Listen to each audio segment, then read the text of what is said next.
La trampa de Tucídides es un término creado y aplicado por el politólogo norteamericano Graham Allison para describir una aparente tendencia hacia la guerra de potencias cuando justamente una de ellas, la dominante, se ve perjudicada por otra, la emergente. Dicho de otra manera, cuando un chico pasa a ser grande y quiere estar en el equipo de los principales. El ensayo de Mr. Allison fue hecho hace menos de 10 años, en 2015, y su término ya tomó popularidad en el ambiente político mundial. Últimamente se utiliza a modo de ejemplo debido a la disputa de poder que hay entre los Estados Unidos y China. De estos dos países vamos a hablar en este podcast, sobre todo del segundo, quien viene a ser el emergente, el chico, que ya le está soplando en la nuca a los americanos. Allison, en su libro llamado Destinado a la Guerra, desarrolló 16 casos en la historia en los últimos 500 años, de los cuales 12 terminaron en guerra.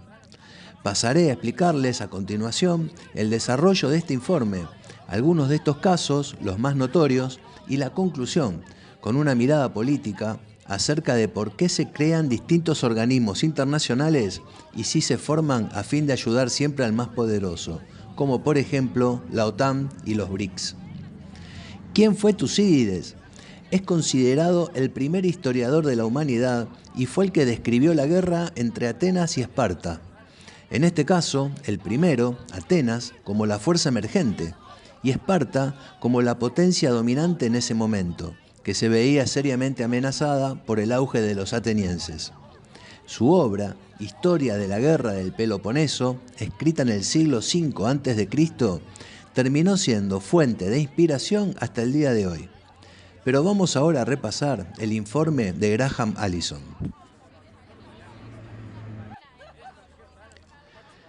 Sin dudas, parece ser que la mayoría de las guerras, al menos las detalladas por Allison, que son muchas, nacen cuando una nueva potencia reta a otra establecida, generando una tensión, muchas veces imposible de evitar, cayendo entonces en la trampa de Tucídides, o sea, un conflicto bélico, al no saber resolver de otra manera esta cuestión dinámica de poderes de liderazgo. Mr. Allison, en su artículo previamente publicado en 2012 en el Financial Times y terminado en forma de libro, trabajó sobre 16 casos que se sucedieron a lo largo de la historia, intercambiando los roles de los contrincantes por los de Atenas y Esparta, protagonistas de la guerra del Peloponeso. Algunos de esos casos se los contaré a continuación, dándole una categorización a cada uno a manera de resumen para no extenderme tanto ni detallar cada guerra. Y para ustedes les dejo la tarea de investigar y desarrollar todos estos casos y compararlos con el conflicto actual entre Estados Unidos y China.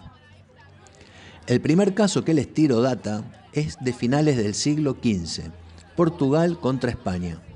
Portugal era la potencia dominante y España estaba convirtiéndose en su peor sombra. El objetivo era el comercio y obtener el imperio global. Este conflicto no terminó en guerra gracias a una intervención del Papa y el Tratado de Tordesillas de 1494. Otro caso, mediados y finales del siglo XVII entre Holanda e Inglaterra. Holanda era la potencia dominante e Inglaterra su nueva sombra. Este conflicto sí terminó en una guerra de 22 años. Su pelea de dominio fueron las posesiones en América del Norte y las Indias Orientales. Otra, de finales del siglo XVII a mediados del siglo XVIII. Francia, la potencia de la época, por su poder sobre Europa, se vio amenazada por Gran Bretaña, envalentonada por sus colonias en América del Norte, y terminaron sucediéndose una serie de guerras que marcaron esa época. ¿Qué pasó después? Revancha. Finales del siglo XVIII y principios del XIX. Reino Unido tenía el control de los mares y apareció otra vez Francia a plantearle batalla, agrandados después de la Revolución Francesa y comandados por Napoleón. La guerra fue sangrienta y duró alrededor de 20 años. Ahora aparece Rusia en el podio y no le salió nada gratis a nadie. Mediados del siglo XIX, Francia y el Reino Unido, ahora juntos, mirá vos, le declaran la batalla a Rusia en la guerra de Crimea. Ahora es el tiempo de subir al escenario a una nueva potencia en ascenso, Estados Unidos. Principios del siglo XX. Reino Unido no acepta a esta potencia emergente mojarle la oreja, pero esta tirantez no se convierte en guerra, ya que terminan realizando alianzas que luego serían fundamentales para las dos guerras mundiales de los años posteriores. Y ahora, hombres y mujeres libres, llega el momento de la Primera y Segunda Guerra Mundial. La primera debido a que el Reino Unido, apoyado por Francia y Rusia, ven amenazada su hegemonía por Alemania, nueva potencia emergente de la época. La rivalidad entre ingleses y alemanes, junto con el nuevo ascenso de Rusia, provocaron un conflicto armado llamado Primera Guerra Mundial. Luego de terminada esa guerra tremendamente sangrienta, a mediados del siglo XX, otra vez, otra trampa de Tucídides se genera, ya que Alemania vuelve a resurgir y querer imponer hegemonía en el mundo, frente a la Unión Soviética, Francia y Reino Unido. Hitler deroga el Tratado de Versalles y burla el orden de posguerra mantenido por Francia y el Reino Unido. Resultado, Segunda Guerra Mundial, 6 años de batallas en distintos países de Europa. Y un último ejemplo para darles en este informe fue lo que se llamó la Guerra Fría, que por suerte no fue guerra, sino una forma poco convencional de mostrar poderío. En este caso, la potencia gobernante, Estados Unidos, y la potencia en ascenso, la Unión Soviética. Aunque a menudo fue tensa, la Guerra Fría se erige como uno de los mayores éxitos de la historia en lo que respecta a escapar de la trampa de Tucídides. Al desarrollar vehículos para competir fuera del conflicto armado, las dos potencias gestionaron pacíficamente la competencia de mayor riesgo entre grandes potencias de la historia.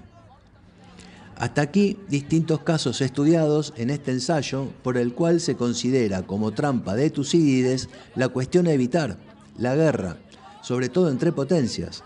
Algunos casos fueron exitosos, como esas 4 décadas de Guerra Fría, pero la mayoría, 12 de 16 en este ensayo, terminaron en guerras sangrientas. Y, como Atenas y Esparta hace 2500 años, después de una guerra, todos quedan debilitados.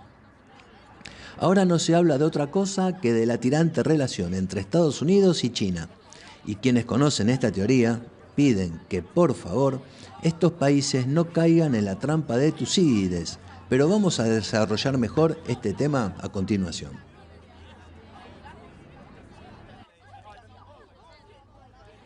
¿Qué está pasando entre Estados Unidos y la República Popular China, potencia emergente, quien disputa el poderío mundial contra el mismísimo país del norte? ¿Hay buenos y malos en esta película? Y si realmente los hay, ¿estás seguro al decir quién es el noble y quién es el villano? Si bien todos los conflictos armados se generan porque uno va perdiendo el dominio económico contra otro que se lo está ganando, este es otro caso calcado. Quienes no conocen el pasado están condenados a repetirlo, pero igual vayamos por partes y sobre todo tirando algunos datos o simplemente haciéndonos algunas preguntas para saber de qué lado están los buenos y de qué lado los malos, si es que hay buenos y malos. La guerra comercial es evidente, pero capaz sea un poco exagerado decir guerra, simplemente libre competencia en la comercialización de bienes y servicios, sobre todo entre estos países.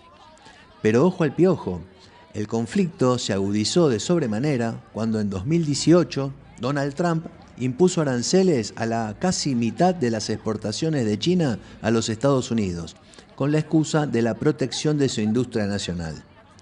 ¿Te suena algo la palabra aranceles, aunque la haya hecho el mismísimo Donald Trump? Los académicos occidentales han señalado que hay una serie de cuestiones urgentes sobre las que las dos naciones están en desacuerdo y que aumentan la probabilidad de que las dos potencias caigan en la trampa de Tucídides. Por ejemplo, China expone el exagerado apoyo de Estados Unidos promoviendo la independencia de Taiwán, por momentos como si fuera una cuestión de Estado norteamericano. No olvidemos el viaje relámpago de Nancy Pelosi a la isla taiwanesa. Desde el otro lado, los americanos cuestionan la vigilancia digital de China y su uso del espionaje cibernético. También las diferentes políticas hacia Corea del Norte, la mayor presencia naval de China en el Pacífico y sus reclamos sobre el mar de China Meridional, y las cuestiones de derechos humanos en el Tíbet y el asunto de Hong Kong. Ahora bien, en la apertura del Foro Económico Mundial de Davos en 2022, Xi Jinping habló sobre la globalización y el poder, y dijo exactamente: ninguna contracorriente podrá detener la tendencia de la globalización, y le pido a la comunidad internacional que elimine barreras en lugar de construir muros y que se oponga al proteccionismo. Toma mate. ¿A qué país se refirió el presidente chino? Lo dejo para que lo respondas vos. En dicho foro, China también sostuvo que el objetivo de su política es avanzar hacia la prosperidad común, que consiste en hacer la torta más grande y repartir las porciones de forma equitativa mediante acuerdos institucionales. Y me pregunto entonces, ¿el país capitalista por demás en donde más gente echó de la línea de pobreza, la clase media más grande del mundo, el país con mayor poder adquisitivo en sumatoria del planeta, está mintiendo? ¿Es una potencia conflictiva para vos? En el año 2005, China publicó un libro blanco titulado La Ruta Pacífica del Desarrollo de China, en donde define su estrategia y se lo cuenta al mundo. El libro consta de 5 capítulos. El primero diciendo que China es el mayor país en desarrollo y que su principal objetivo es el desarrollo económico en el marco de la globalización. Busca un mundo multipolar en lugar de la hegemonía, promoviendo la competencia, y busca relaciones comerciales y acuerdos bilaterales con otros países. El segundo capítulo explica que un entorno internacional pacífico es esencial para el desarrollo de China, ya que es una parte importante del desarrollo global, que ha tenido en cuenta los avances mundiales en la reducción de la pobreza y que se esfuerza por reducir su consumo de energía. El tercer capítulo cuenta que su país se desarrollará de acuerdo con la ciencia, desarrollará su mercado interno y allanará un nuevo camino hacia una industrialización más limpia y hará un mayor uso de la tecnología de la información y la innovación, explotando su capital humano a través de la educación. Cuarto, China seguirá abierta al comercio exterior, promoverá organizaciones como la Organización Mundial del Comercio y apoyará la integración regional a través de sus instituciones. Invertirá en el exterior y mantendrá su numerosa fuerza laboral y sus exportaciones para su uso en el exterior. Y quinto, China promoverá la democracia en las relaciones internacionales. Los países interactuarán en pie de igualdad mediante el diálogo y el multilateralismo, y no mediante la coerción. China promoverá la plena participación de los países en desarrollo en los asuntos internacionales y también los ayudará a desarrollarse. Debe haber confianza y no una mentalidad de guerra fría. Han pasado 19 años de la publicación de este libro y te pregunto, ¿China falló en algo de lo que prometió? ¿Qué cosas no cumplió? ¿Considerás a China un peligro para la humanidad? ¿Caerá Estados Unidos en la trampa de Tucídides? Más allá de estas respuestas, pasaré a contarte a continuación las soluciones para que ninguna de las dos potencias caigan en dicha trampa.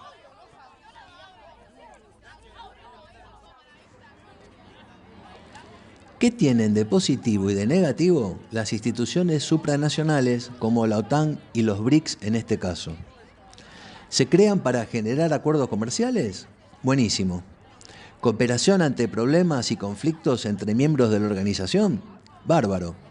Pero cuando hay una fuerza dominante dentro de la organización y el resto de los miembros hace lo que llamamos seguidismo, entonces puede llegar a corromperse esa institución. ¿Por qué Estados Unidos es uno de los países líderes en sanciones, bloqueos e intervenciones? ¿Y por qué los países que hacen seguidismo apoyan esas medidas? ¿Se escuchan voces disidentes puertas afuera? No escucho. ¿Se deben escuchar críticas puertas adentro? Lo dudo. Estados Unidos le teme a la multipolaridad. Sabe que a futuro le va a ocasionar más problemas de los que ya tiene. Todos están hablando de la desdolarización de la economía en el mundo. De hecho, en los BRICS, sus países ya están empezando a realizar tratados comerciales en su propia moneda. De a poquito el mundo va a terminar aceptando este nuevo concepto, la competencia de potencias y no el poder hegemónico de potencias que siempre lleva a abusos. Ahora bien, para evitar la trampa de Tucídides, ambas partes deben sentarse a conversar y generar acuerdos, alianzas, tratados y sobre todas las cosas pacificar. Tenemos que entender que China hoy es el país más capitalista del mundo. Nadie mejor que los chinos están aplicando la frase de Bastiat que donde entra el comercio no entran las balas. ¿Alguno tiene registro acaso de que China haya aplicado sanciones a algún país? ¿Que haya bloqueado o intervenido algún país de la región o incluso del mundo? ¿Por qué seguimos viéndolos como bichos raros, con oscuras intenciones, cuando hace décadas que no sucede nada de lo que los conspiranoicos nos cuentan? Hasta aquí lo investigado sobre la trampa de Tucídides. ¿Qué te pareció este informe? Dale like si fue de tu agrado y compartilo, ya que estas charlas son artículos de divulgación política. Suscríbete a mi canal y ahora también podrás unirte y ser miembro exclusivo de Radio Antorchas, participando incluso en la elección de los temas y entrevistas a realizar. Entérate de todo dándole clic a esa opción. Unirte a mi canal ayuda a reequiparme y a dedicarle más tiempo a la lectura. Hombres y mujeres libres, es un verdadero placer hacer este programa. Pasen una buena semana, cuídense y viva la libertad.